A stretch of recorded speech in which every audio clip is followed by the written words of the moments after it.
अकबर का जीवन। अकबर को भारत का सबसे महान मुगल सम्राट माना जाता है।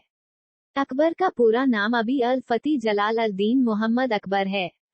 उनका जन्म 15 अक्टूबर 1542 को उमरकोट में हुआ था, जो अब पाकिस्तान के सिंध प्रांत में है। जब भी कभी अकबर की कहानियों के बारे में जिक्र होता है, हमेशा बीरबल का नाम जरूर सामने आता है, और उनकी प्रेम कहानियों की चर्चाओं में जोधाबाई का नाम चर्चाओं में आता है।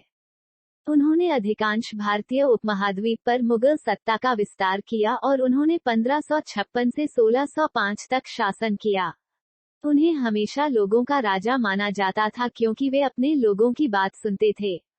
अपने साम्राज्य में एकता बनाए रखने के लिए अकबर द्वारा विभिन्न कार्यक्रम अपनाए गए, जिससे उसके क्षेत्र में गैर मुस्लिम आबादी की वफादारी जीतने में मदद मिली। उन्होंने यह सुनिश्चित किया कि उनके राज्य के केंद्रीय प्रशासन में सुधार और मजबूती। अकबर का पूरा नाम जलाल उद्दीन मोहम्मद अकबर था और उनका जन्म 15 अक्टूबर 1542 को सिंध, पाकिस्तान के राजपूत किले अमरकोट में हुआ था। वह महान मुगल शासक नसीरुद्दीन हुमायूं और हमीदा बानो के पुत्र और मुगल वंश के संस्थापक मोहम्मद बाबर के पौत्र थे।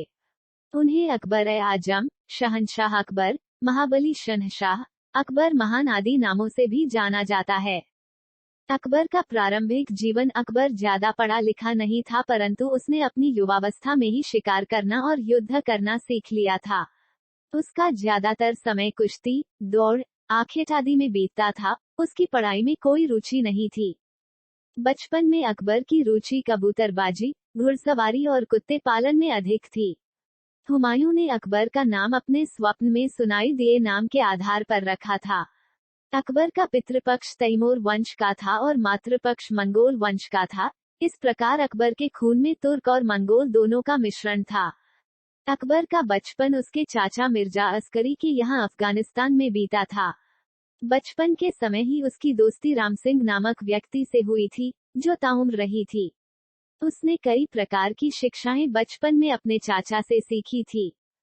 1551 में अकबर को गजनी का सूबेदार बनाया जाता है और हिंदाल की लड़की से उसकी शादी करा दी जाती है। 22 जनवरी 1555 को अकबर ने सिकंदर सूर को सरहिंद नामक स्थान पर हराया था।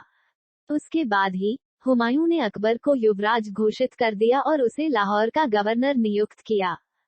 अकबर का राज्याभिषेक और शासन। हुमायूं की आकस्मिक मृत्यु के पश्चात अकबर के संरक्षक बैरम खां की मदद से 13 वर्षीय अकबर का राजतिलक हुआ। 14 फरवरी 1556 में कलनौर, पंजाब में हुआ। जब तक अकबर वयस्क नहीं हुआ, तब तक उसके राज्य का संरक्षण बैरम खां ने किया। बैरम खां को अकबर ने बाद में अपना वजीर नियुक्त किया और उसे खाने खाना की उपाधि से नवाजा था। उस समय अकबर सिंहासन पर बैठ तो गया था, परंतु उसके सामने कई प्रकार की कठिनाइयां थी, जैसे उसके पास पंजाब का थोड़ा सा ही भाग था। अफगानों की समस्या। राजपूत मुगलों को भारत से निकालना चाहते थे। भारतीय मुसलमान मुगलों को विदेशी समझते थे। आर्थिक समस्या और अकबर का अभ्यस्त होना आदि। राज्याभिषेक के बाद एक अकबर ने कई युद्ध लड़े और अपने राज्य का विस्तार किया। अकबर और हेमू के बीच का पानीपत का प्रथम युद्ध काफी प्रसिद्ध है, जो 1526 में हुआ। इसके बाद पानीपत में 2 और युद्ध क्रमशः 1556 और 1761 में हुए। पानीपत के प्रथम युद्ध के बाद से ही भारत में मुगल साम्राज्य की नींव पड़ी थी। अकबर के शासन का अंत। अकबर के देर से शासन की मुख्य विशेषता उसके बेटे सलीम के साथ उसकी समस्याएं थीं। उनके पिता के नामित उत्तराधिकारी, वे अपेक्षा से अधिक तेजी से स्वतंत्र होना चाहते थे। वह इलाहाबाद में बस गए और एक सेना का गठन किया, जिसे उन्होंने अपने पिता 1591 में, फिर 1601 में की सीमा से लगे प्रांतों के खिलाफ शुरू किया।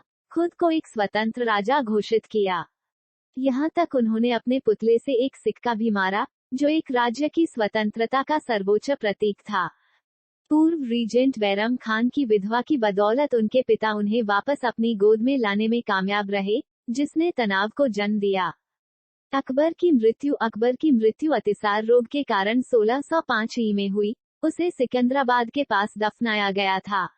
अकबर के देहावसान के बाद अकबर का बड़ा बेटा सलीम, जिसे जहांगीर के नाम से भी जाना जाता है, वो गद्दी पर बैठा और उसने मुगल वंश की डोर संभाली।